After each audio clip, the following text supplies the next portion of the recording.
세계적인 세일즈 트레이닝 전문가이자 마케팅 인플루언서인 그랜트 카톤이라는 사람이 무슨 책을 썼느냐, 10배의 책이라는 책을 썼습니다. 이 사람은 흑수저로 태어났습니다. 돈도 또 명문 가문의 가정도 아니고 뭐 명문대 졸업증을 받는 것도 아니고 운이 받쳐주는 것도 아니고 말이죠. 어릴 적에 그는 뭘 판단받았느냐, ADHD, 주의력 결핍증과 그리고 강박장애 진단을 받았습니다. 아버지를 또 어린 시절에 잃었습니다. 그러니까 얼마나 심리적으로 불안감이 들겠습니까? 그러니까 이제 청소년기 때 알코올에 중독이 돼가지고 완전히 알코올 그리고 마약 중독이 되어버리고 말았습니다. 알코올과 마약에 빠지면 사람이 어떻게 되는 줄 아십니까? 우리나라는 그런 사람 보기 힘들면 미국 가면 뉴욕 가면 그런 사람들 막 여러분 이게 마약 중독자입니다. 참 불쌍해요. 자기가 생각해 보니까 이제 마약에 떨어지면 막 떨릴 거 금난 현상이 막 나올 거 아니겠습니까? 나 이러다가 30도 못 돼서 죽겠구나. 25살이나 26세에 죽겠구나.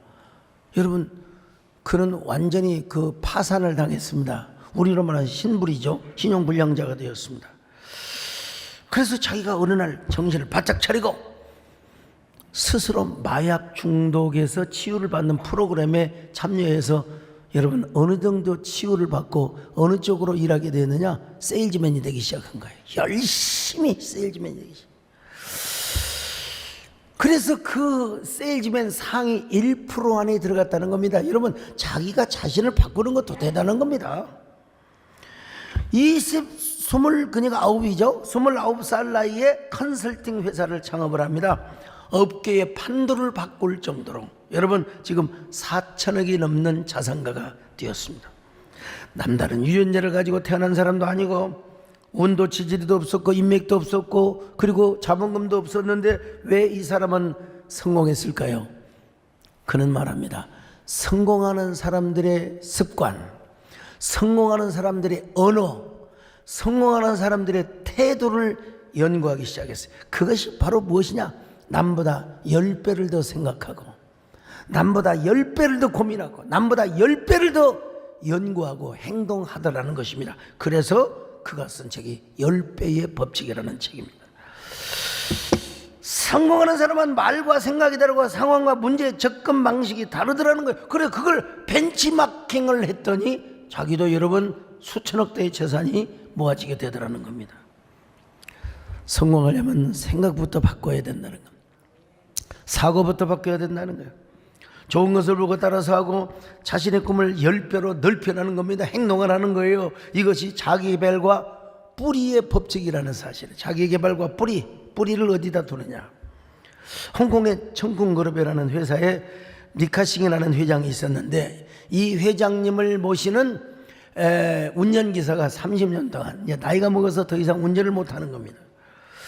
그동안에도 그를 위로하고 노년을 편히 보내라고 200만 위안의 수표를 줬습니다. 꽤 많은 돈이죠. 그랬더니 운전기사가 회장님 저 그럼 돈 필요 없습니다. 제가요 퇴직금보다도 10배 많은 재산을 모아두었습니다. 그렇게 많은 돈을 어떻게 모았는가? 내가 자네에게 월급을 6천 위안밖에 안 줬는데 어떻게 그렇게 돈을 많이 모았는가? 회장님 제가 운전하고 다니면서요 회장님이 뒤에서 전화하는 소리 다 들었습니다. 그래서 어느 주식에다가 투자하고 어느 곳에다 땅을 사고 이걸 다 들어서 회장님이 투자한 회사에다 조금씩 투자하고 땅을 투자했더니 세상에 제가 2천만 위안이 넘는 재산가가 되었습니다. 와, 얼마나 놀라운 일. 인생은 누구를 만나느냐. 여러분 이런 말이 있지 않습니까? 파리를 쫓아가면 종국이 어디냐? 똥이나 변소 중앙에 있습니다. 나비나 벌을 따라가면 어디로 가요? 그렇게 꽃밭으로 가는 거예요. 꽃밭으로 가는 거예요. 성공은 우연하게 찾아오지 않는다는 것입니다. 좋은 사람을 만나요. 좋은 사람. 네. 나쁜 사람을 만나면 이상하게 나쁜 길로 가게 돼요. 이상하게 여러분 우리 고등학교 시절에 친구 잘못 사귀어가지고 여러분 나쁜 길 영원한 운명을 버려버린 사람이 있지 않습니까? 오늘 잠언서 10장은 이렇게 시작합니다. 잠언 10장 11절입니다. 시작. 의인의 입은 생명의 샘이라도 악인의 입은 독을 머금었느니라. 여러분, 의인의 생명은 뭐라고 맙니까? 생명의 샘이라는 것입니다. 여러분, 그 의인을 따라다니면 언제나 생명을 얻고 은혜를 얻고 복을 받게 된다는 것입니다. 자, 10장 21절 또 보실까요? 시작. 의인의 입술은 여러 사람을 교육하나 미련한 자는 지식이 없어 죽느니라. 의인의 입술은 여러 사람을 교육한다는 겁니다. 그러니까 의인을 가까이 하라는 거예요. 의인을 가까이 하라는 거예요. 28절도 이렇게 말씀하고 있습니다. 28절 시작. 의인의 소망은 즐거움을 이루어도 악인의 소망은 끊어지느니라. 자, 여러분, 의인의 소망은 즐거움을 이룹니다. 옆에 따라다니면 항상 기쁨이 넘치고 언제나 항상 즐거움이 넘친다는 거예요. 31절 보십니다. 시작. 의인의 입은 지혜를 내어도 패역하녀는 배임을 당할 것이니라. 야, 그렇습니다. 여러분, 의인의 입은 지혜를 낸다고 했어요. 여러분, 이게 누구를 따라다니느냐에 따라서, 어떤 사람을 가까이 하느냐에 따라서요. 어제 남성 모임을 하는데 골프에 가서 무슨 얘기를 하냐면 주로 잡다한 얘기를 한다고 그러더라고. 누구 형 보고 이렇게 가스라이팅은 아니지만 이런 얘기 저런 얘기. 아니, 그래서 앞으로는 골프 치러 갈 때 주여 여호와는 나의 목자시니 내가 부족함이 없으라. 그가 나를 푸른 풀밭으로 인도하시고 쉴 만한 물가로 인도하시니 저 맑은 하늘과 공기, 야, 신선한 공기를 마실 수 있어. 오늘은 어쩌면 그렇게 잔디가 살포시 밟아지고 그리고 꽁을 치되 잘 맞는가. 야, 우리 하나님 잘 섬깁시다. 우리 예수 잘 믿읍시다. 이런 얘기를 해야 이게 은혜가 되고 이게 생명샘이 되는 거지. 은근하게 말이죠. 그냥 꽁이 안 맞는다고 그냥 18 그냥 욕을 하면서. 여러분, 의인의 입은 지혜를 내어도 패역한 자는 배임을 당한다고 했지 않습니까? 처음부터 끝까지 잠언서는 지혜의 책입니다. 잠언 1절과 1절, 10장의 1절은 여러분 똑같습니다. 자, 잠언 1장 1절 같이 봅니다. 시작. 다윗의 아들 이스라엘 왕 솔로몬의 잠언이라. 잠언 10장 1절도 마찬가지죠. 시작. 솔로몬의 잠언이라. 잠언이요. 시작에서도 솔로몬의 잠언을 말하고 중간에서도 여러분 솔로몬의 잠언을 이야기하고 있습니다. 근데 1장부터 9장까지의 지혜는 뭐냐? 하나님을 믿고 하나님을 섬기는 지혜에 이제 기초를 두고 있습니다. 근데 이제 10장부터 마지막까지는 뭐냐? 이 지혜의 기초에 있어 자기를 개발해라. 자기를 개발해라 이거요. 자기를 계속해서 개발하고 갓생의 삶을 살라고 여러분 우리에게 조언하고 있습니다. 그래서 잠언 10장부터 31장까지는 마음관리, 언어관리, 생활관리, 경제관리, 물질관리 이런 것들을 쭉 이야기하고 있습니다. 오늘 10장 전체를 봐도 어떻게 자신을 개발해야 되는가. 악한 사람들을, 사악한 사람들은 상대하지 말라 이거요.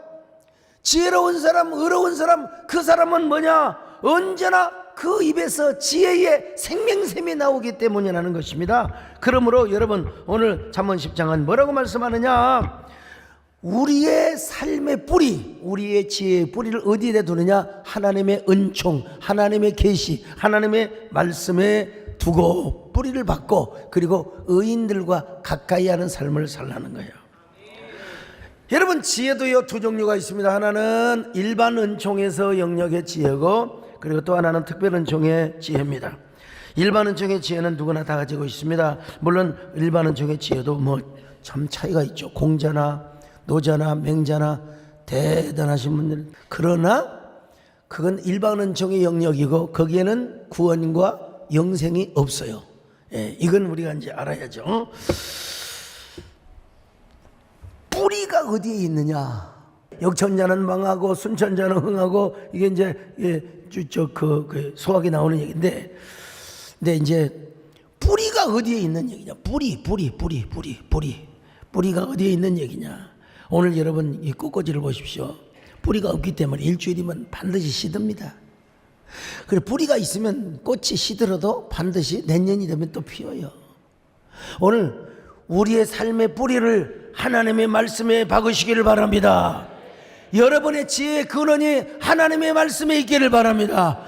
특별한 정에 있기를 바랍니다. 지혜의 뿌리를 어디에 두느냐? 자, 잠언 10장 1절을 보실까요? 시작. 솔로몬의 잠언이라 지혜로운 아들은 아비를 기쁘게 하거니와 미련한 아들은 어미의 근심이니라. 잠언 말씀이 어려운 게 아니에요. 쉬워요. 지혜로운 아들은 아버지를 기쁘게 하거니와 미련한 아들은 어미의 근심이라.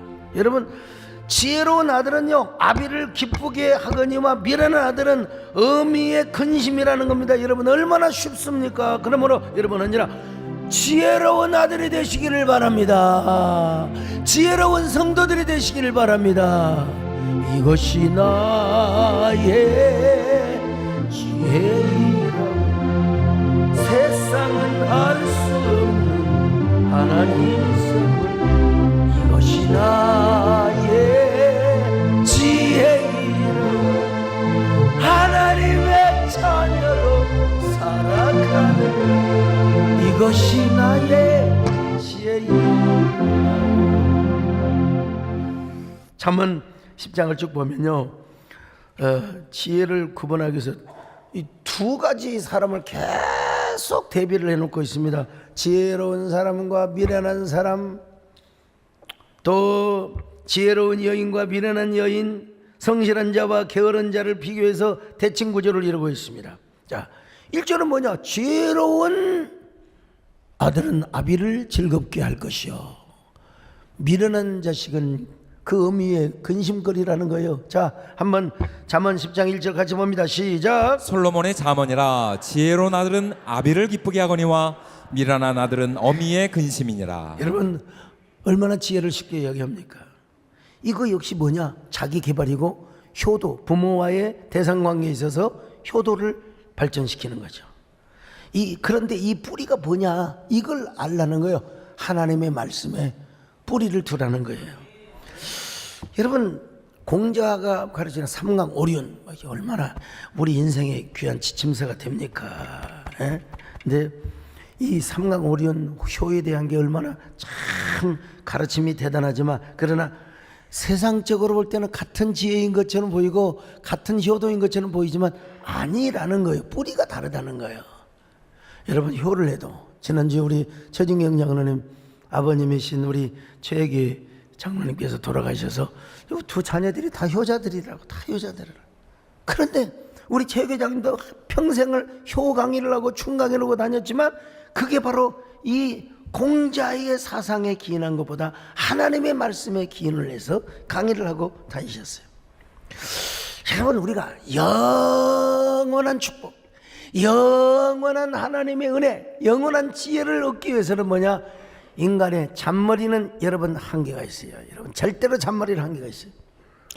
하나님이 주시는 은혜와 특별한 청 성경에 뿌리를 박아야 됩니다. 할렐루야. 뿌리를 박아야 돼요. 뿌리를 박아야 돼요. 어버이 주일이 되면 이제 효도 설교를 하죠. 대부분 룻기 설교를 합니다. 많이 룻이 효자였죠. 효녀였죠. 어버이였죠. 하지만 그 효가 공자의 가르침에 기인한 효가 아니라 그 효는 언약에 기반한 효, 하나님의 말씀에 뿌리를 두는 효와의 차이가 있다는 사실을 여러분 아셔야 돼요. 이 특별 지혜죠. 특별 지혜죠. 여러분, 지혜로운 아들은 아버지를 정말로 기쁘게 하지만은 여러분, 미련한 아들은 그렇다는 것입니다. 자, 계속해서 2절은 물질 관리의 법칙을 이야기합니다. 부정하게 모은 재산은 쓸모가 없지만 정직하게 살면 죽음에서 건져낸단 말이에요. 자, 불의의 재물을 절대로 모으지 말라는 거죠. 2절을 같이 보시겠습니다. 시작. 불의의 재물은 무익하여도 공의는 죽음에서 건지느니라. 여러분, 돈을 모으는 것도 중요하지만 돈을 어떻게 잘 쓰냐가 중요하다는 거죠. 왜냐하면 그 지혜의 뿌리가 하나님 말씀에 있거든요. 특별 계시에 있다 이 말이죠. 그러니까 이 사람은 물질 가지고 정말 좋은 것에 써야 되겠구나. 물질도 당연히 저축해야죠. 저축하는 게 여러분 성경적이죠. 그럼에도 불구하고 하나님의 감동일 때 내가 이렇게 써야 되겠구나. 또 내가 이렇게 헌신도 해야 되겠구나. 요긴한 것에 내가 하나님의 사역에 이렇게 헌신을 해야 되겠구나. 여러분 이걸 지금 이야기하고 있는 거예요. 또 3절에 계속 보니까요, 의인의 영혼은 줄이지 않게 하시나 악인의 소욕은 물리친다고 말씀하고 있습니다. 뭐 이 말이 있다 저 말이 있다 전혀 아닙니다. 한 가지 사상으로 관통을 합니다. 자, 잠언 10장 3절 시작. 여호와께서 의인의 영혼은 줄이지 않게 하시나 악인의 소욕은 물리치시느니라. 여러분 하나님께서 의인의 영혼은 절대로 줄이지 않게 하신다는 거요.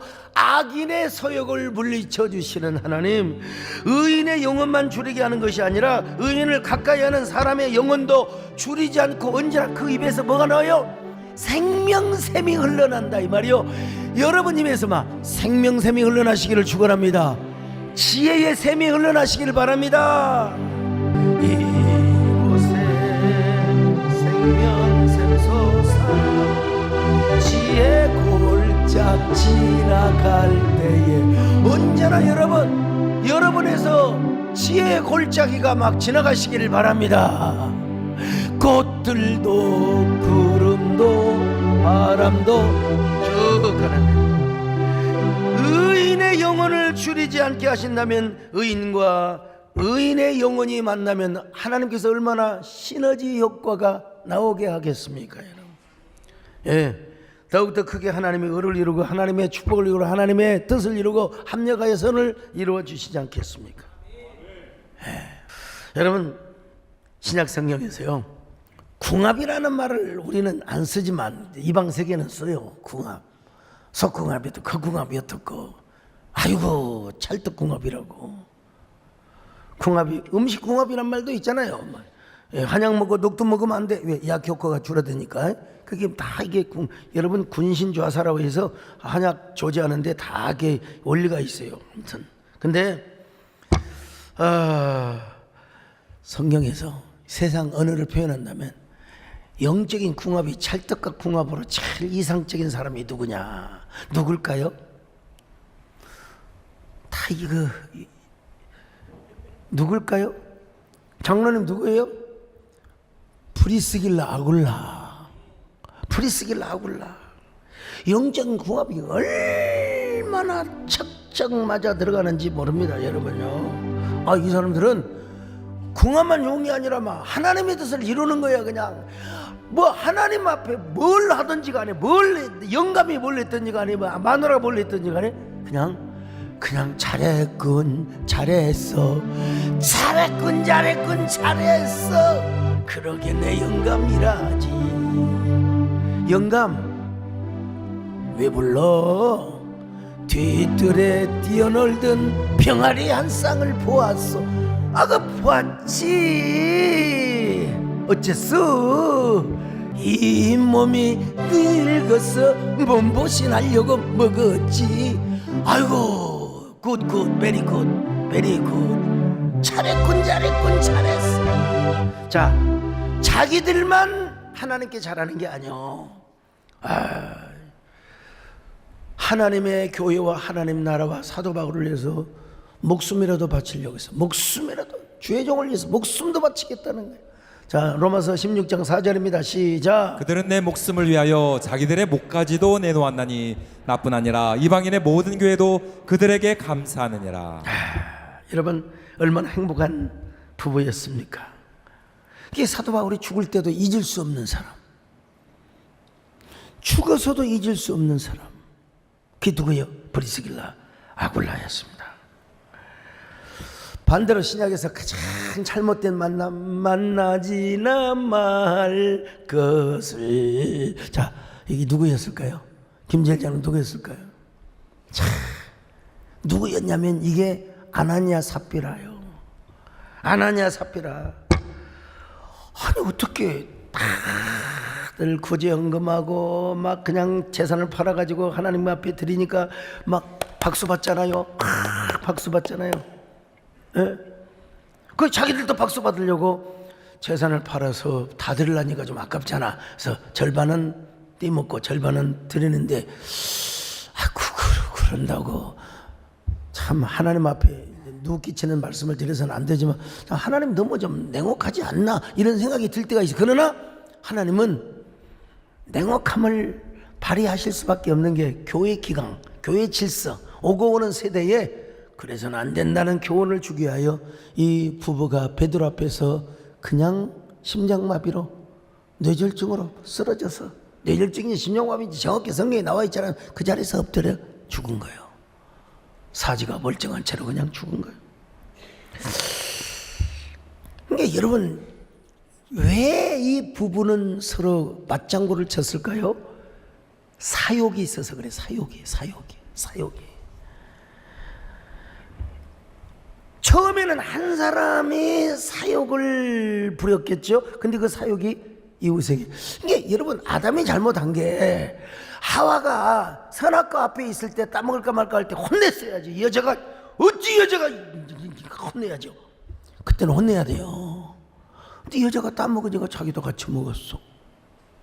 한 사람의 사욕이 상대방에게 사욕을 가져다 준 거예요. 그래서 망합니다, 여러분. 이상하게요, 선한 사람과 착한 사람이 서로 만나면 누가 여러분 끌어갈까요? 그럼 반드시는 아니지만 주로 악한 사람이 선한 사람을 끌어가요. 선한 사람의 영향력이 세면 악한 사람을 끌어오지만, 그러니까 여러분 보세요. 아무리 신앙이 좋아도 불평꾼을 만나고 막 신앙이 어둡고 막 부정적인 사람을 만나면 그게 축적이 돼요. 시간들이 축적이 되고 불평이 축적이 되는 거예요. 이 감사가 축적이 되고 은혜가 축적이 돼야 되는데, 오늘 여러분, 그러므로 우리는 언제나 삶의 뿌리, 지혜의 뿌리, 언제나 감사의 뿌리를 하나님께 두시기를 바랍니다. 하나님 말씀에 두시기를 바랍니다. 그리고는 뭐요? 언제나 지혜자, 언제나 의로운 자, 언제나 선한 영향을 끼친 자를 옆에 두라는 말입니다.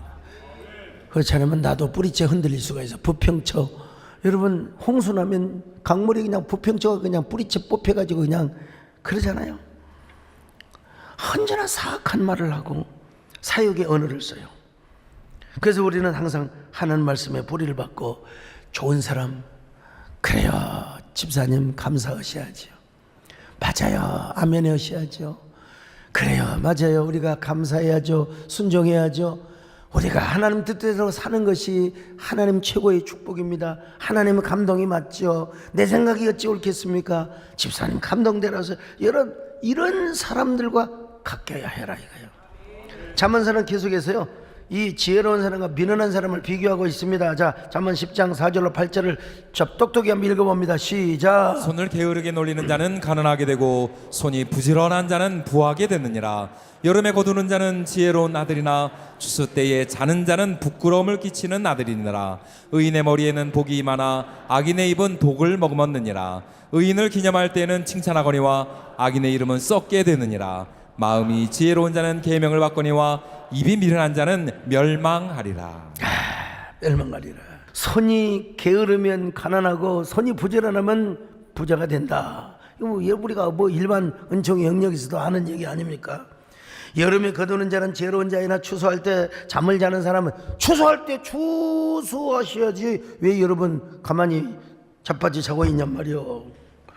의인을 기념할 때는 칭찬을 해요. 의인이 돌아가시면 막 그분에 대해서 칭찬을 하고, 예 그래요. 근데 악인의 이름은 썩은 냄새만 납니다. 그런 사람의 장례식에 누가 찾아가지도 않아요. 가지도 않습니다. 마음이 지혜로운 자는 명철을 따르지만 머리가 텅빈 자는 어려움을 겪는다는 거예요. 자, 오늘 여러분 이 말씀이 뭐냐? 이런 어리석은 자를 가까이 하지 말라 이거요. 이런 어리석은 자 가까이 하지 말래요. 예. 그리고 지혜로운 자에게서 언제나 지혜의 샘을 얻으라는 것입니다. 그러므로 다시 강조합니다. 여러분의 삶의 터전, 여러분의 지혜, 여러분의 모든 생명을 하나님의 말씀에 반드시 깊이 뿌리를 박으시기를 바랍니다. 그리고 지혜자와 가까이 하시기 바랍니다. 아니, 여러분이 지혜자가 되어주시기를 바랍니다. 다른 사람에게 축복의 통로가 되시기를 바랍니다. 다른 사람에게 뭐요? 은혜의 통로가 되시기를 바랍니다. 당신은 하나님의 언약 안에 있는 축복의 통로 당신을 통하여서 열방이 주께 돌아오게 돼. 또 하나 교훈이 있어요. 그건 뭐냐, 하나님 말씀에 뿌리박고 의인과 아니면 내가 지혜자가 되어서 상대방에게 항상 지혜의 삶을 사는 것 말고 이제는 경쟁자가 있는데 그 경쟁자는 다른 사람이 아니라는 거예요. 그 경쟁자는 뭐냐, 바로 진정한 경쟁자는 나 자신이라는 사실을 말씀하고 있어요. 자, 잠언 10장 9절로 10절을 같이 보시겠습니다. 시작. 바른 길로 행하는 자는 걸음이 평안하려니와 굽은 길로 행하는 자는 드러나리라. 눈짓하는 자는 근심을 끼치고 입이 미련한 자는 멸망하느니라. 잠언 10장 12절을 보십니다. 시작. 미움은 다툼을 일으켜도 사랑은 모든 허물을 가리느니라.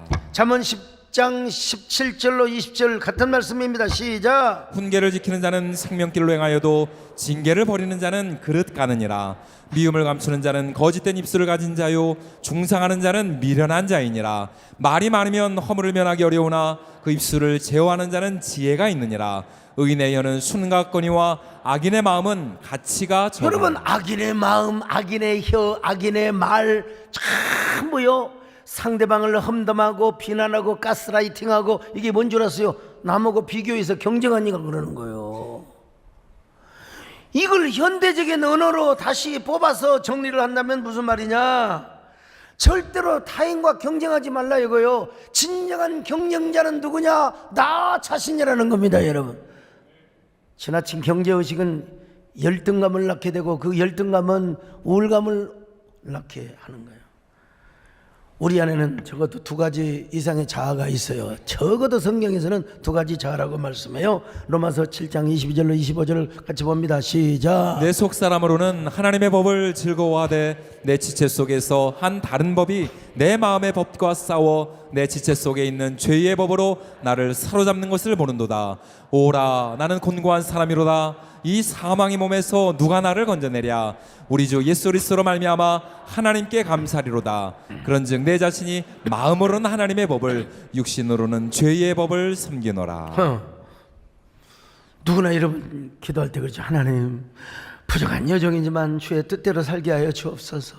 우리 장로님들, 하나님 부족하지만 하나님 뜻대로 헌신하게 도와주옵소서. 이제 그렇게 기도해요. 내 뜻대로 하지 마시고 하나님 뜻대로 행하여 주옵소서 라고 기도하는데, 막상 자 성령께서 감동을, 야 너 니네로 가라, 아니면 너 어디로 가라, 어디 가서 뭘 전해라, 아니면 또 너 얼마 땡전 너 뭐 하는 거 있지, 그거 하나님 앞에 드려라. 그럼 막상 그게 선뜻 받쳐지나요? 받쳐지면 좋지요. 받쳐지면 우리 정권사님이 양복하라고 해줄 때 이제 잠바 사주지 말고 양복을 해주셨어야 되는데, 나중에 그때가 중요하죠. 누구든지 여러분 다 성령의 감동이 올 때 첫 번의 순종을, 소강석을 사기를 삼아라, 노를 몇 번을 하셨어요. 여러분, 육신의 자아가 여러분 있어요. 왜? 외모를 추구하는 자아. 그 어머니 그 딸이라고. 우리 집사람도 똑같아요. 근데 여러분, 이 우리 안에 있는 이 사악한 자아, 에고라고도 할 수도 없어요. 하여간 슈퍼 에고도 할 수도 없고, 이런 이 속사람은 하나님의 법을 즐거워하는데, 이 또 다른 자아가 있는데 이 자아가 하나님을 싫어하는 거야. 막 그냥 조금만 설교가 길어도 그냥 짜증이 나고 말이죠. 그냥 막 그냥 졸리고 말이요, 그냥. 그래서 이 못된 자아가 우리를 어디로 데려가느냐, 생명의 성령의 법으로 여러분 데려가는 게 아니라 죄와 사망의 법으로 이끌어간다 이 말이죠. 이끌어간다. 이거 멘탈을 바꿔야 인생이 바뀐다라는 책이 나오는 책인데요, 이야기인데, 어느 지혜로운 추장이 있습니다. 그는 자신의 손주에게 이런 얘기를 해줍니다. 애야, 우리 안에는 두 마리 늑대가 있단다. 왜 인디언들은 주로 늑대들하고 같이 살잖아. 그러니까 늑대의 말을 든 거예요. 자, 한 마리는 선한 늑대란다. 이 선한 늑대는 언제나 기쁨과 환희와 만족과 보람과 감사와 선행과 긍휼과 자비와 관대하며 근데 반대로 악한 늑대가 있는데 이 악한 늑대는 뭐냐? 분노와 질투와 후회와 탄식과 슬픔과 교만과 열등감과 비교의식과 거짓과 화냄과 분노함과 이런 것이란다 말이에요. 자, 그러면 우리 안에 있는 착한 늑대가 싸워서 이기겠느냐? 악한 늑대가 싸워서 이기겠느냐? 여러분 누가 이기겠어요? 자, 착한 늑대와 악한 늑대가 서로 공존을 하는데 누가 이기느냐 이거요. 그건 아무도 몰라. 누구에게 먹이를 많이 주느냐에 따라서 달라진다는 거예요. 악한 늑대에다가 먹이를 많이 주면 악한 늑대가 이기는 것이고, 여러분 착한 늑대에다가 먹이를 주면은 착한 늑대가 이기는 것이고, 그 인디안의 이야기지만 상당히 지혜 있는 이야기인 것 같은. 그래서 여러분 사도 바울은 뭐라고 말합니까? 우리 안에 있는 악한 늑대의 습성, 악한 지체, 악한 본성을 여러분 때려 잡으라는 겁니다. 로마서 8장 13절입니다. 시작. 너희가 육신대로 살면 반드시 죽을 것이로되 영으로서 몸의 행실을 죽이면 살리니. 육신대로 살면 죽은다 이 말이야. 악한 늑대가 살자고 하는 대로 살면 죽는다는 것입니다, 여러분. 이 악한 늑대를 굶어 죽이든지 아니면 쫓아내야 된다는 겁니다, 여러분. 그 나쁜 늑대를 향하여 내가 예수 이름으로 명하노니 나는 오직 주님밖에 없다. 예수로 살고 예수로. 여러분 축사할 때요, 이 귀신이 딱 알아갖고 너 뭔 죄지었지 너도 뭐 이러면서 이렇게 공격할 때가 있어요, 가끔요. 그러면 거기서 기가 팍 죽어가지고, 옛날에 우리 부목사님들 바쁘니까 신방가니까 귀신 잡고 있으라고 했더니 뭐라고 한 줄 아세요? 막 부목사님 향하여 뭐 너는 과거에 이렇고 막 이런 하는 거예요. 그냥 기가 죽어가지고, 기가 팍 죽어가지고. 여러분 이때 우리가 이놈아 나는 나약하고 또 인연이라고 하면 안 됩니다. 여자라고 해서 나는 나약하고 부족하면 나는 오직 예수님밖에 없다. 우리 아버지가 하늘과 땅을 지으신 분이다. 내가 그 아버지 이름으로 명한다. 이 더러운 귀신아 물러가라. 근데 여러분 이게 참 우리 안에 악한 늑대가 한 마리만 살면 모르겠는데 현대 심리학에 의하면 다중적자라고 그래요. 그냥 얼마나 많은지 몰라요. 얼마나 많은지. 요 악한 늑대들이 우리한테 그냥 게임 중독이 빠지고 마약 중독이 빠지고 알코올 중독이 빠지고 성 중독이 빠지고 그냥 쾌락 중독이 빠지고 주일 성수 안 중독이 빠지고 그냥 거기에 그냥 빠져서 살도록 한다. 그래서 여러분 찬양 사역자 하덕규 씨가 이런 노래를 불렀잖아요. 훗날 조성모 씨가 리메이크를 했지만, 여러분 이거는 정말 정신 써서 잘 불러야 합니다, 여러분. 내 속에 내가 너무도 많아 당신의 실것 없네. 여러분 이게 그냥 돌이 되는 거 아니에요. 목을 좀 쪼아야 됩니다, 여러분요. 방가성을 내야지. 내 속에 내가 너무도 많아 이러면 안 되는 거요. 내 속에 내가 너무도 많아 당신의 쉴 것 없네.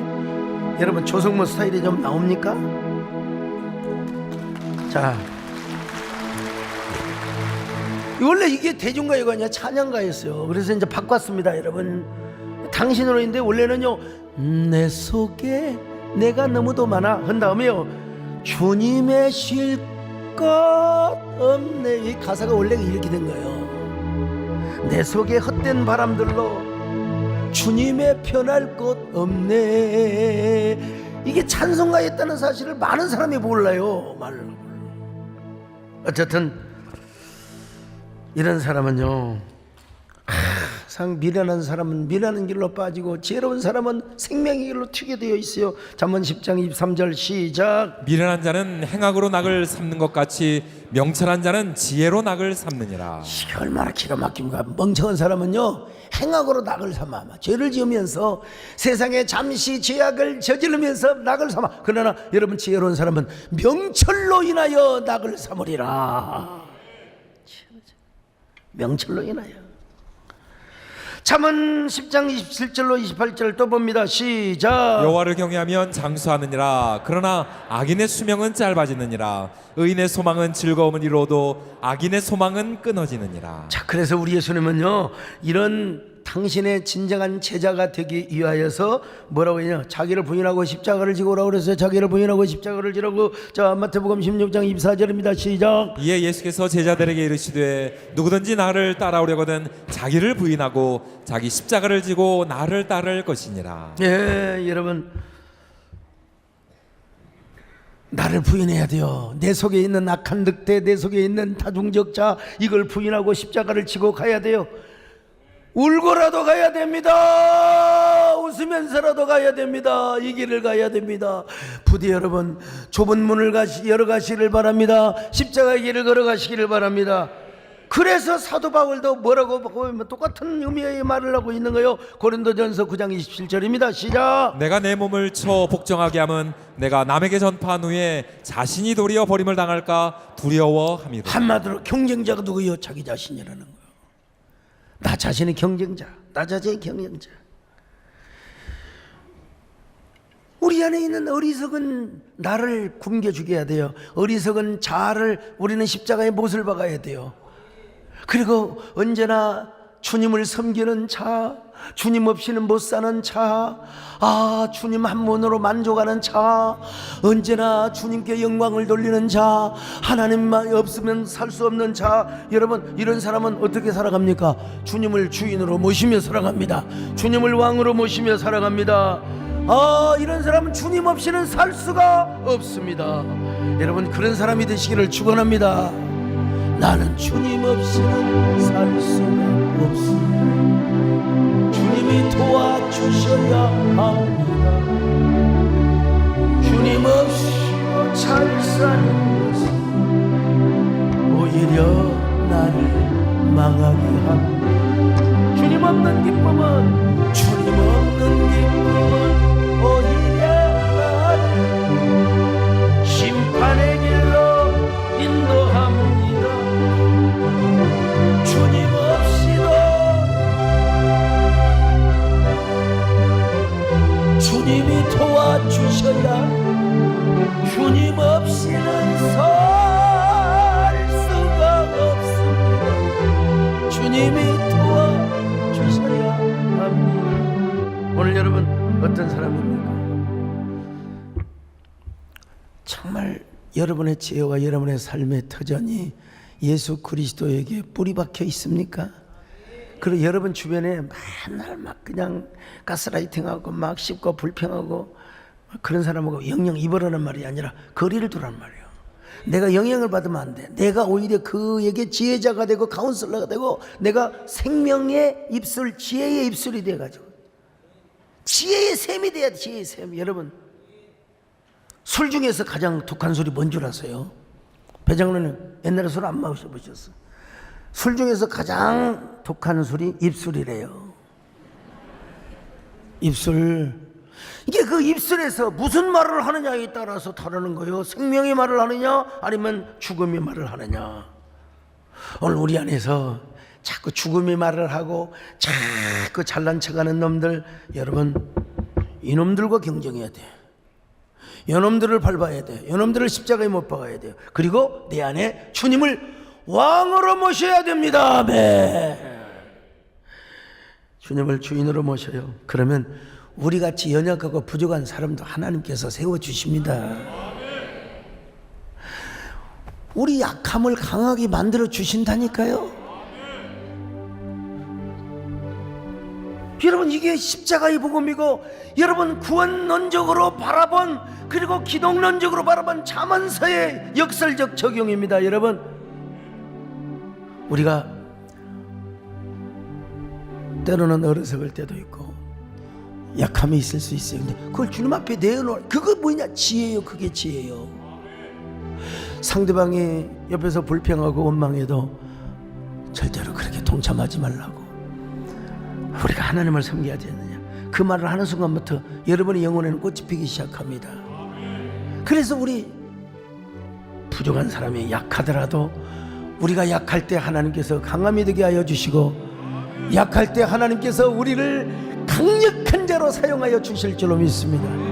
그런 저와 여러분 되시기를 바랍니다. 약할 때 강함, 나의 보배가 되시는 주 나의 보배, 주 안에 있는 복, 나는 포기할 수 없네. 주 나의 보배. 예수 어린 양, 예수 어린 존귀한 예수 어린 존귀한 하나님, 생각해보면 나는 어떤 삶을 살아왔습니까? 부평초처럼 뿌리 없는 저 식물처럼 비가 오면 강물이 떠내려가는 그런 삶을 살아왔지는 않았습니까? 하나님, 이제 우리의 삶에 진정한 뿌리, 지혜의 뿌리를 주님께 두게 하시고 언제나 생명의 입술을 전하는 자들과 함께 거하게 도와주시고 살게 도와주시고, 언제나 나를 경쟁으로 삼고 나와 경쟁하며 살아가는 저희들 되게 하여 주옵소서. 나와 경쟁하며 살아가는 저희들 되게 하여 주시옵소서. 함께 기도하는 시간을 갖겠습니다.